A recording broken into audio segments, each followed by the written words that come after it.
দুর্ঘটনা এড়াতে তৎপর ট্রাফিক পুলিশ। এদিন বহরমপুর ট্রাফিক পুলিশের উদ্যোগে গোড়াবাজার শ্মশানঘাট সংলগ্ন অযোধ্যানগর কমলা বিদ্যাপীঠ প্রাইমারি স্কুলের সামনে বসানো হলো রাস্তায় বাম্পার।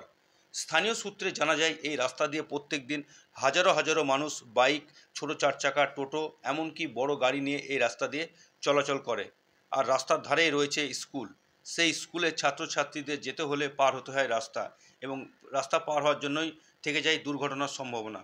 স্থানীয় এক যুবক আজ বিকেল 4টে নাগাদ জানিয়েছেন, এই বাম্পার বসানোর জন্য কিছুটা হলেও দুর্ঘটনা এড়ানো যাবে।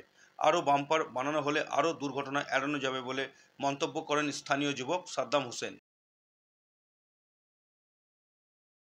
যেটা গাড়ি যেটা স্পিডে চলতো সেটা একটু স্লো হবে, আর অ্যাক্সিডেন্টটা কেন খুব হতো, অতিরিক্ত হতো, সেই জন্য আরও ভালো হলো। সামনে তো স্কুল আছে, সামনে স্কুল আছে, বাচ্চাদের পার হতে অসুবিধা হতো, গাড়ি স্লো করতো না, এই জন্য এই বাম্পারটা দরকারই ছিল।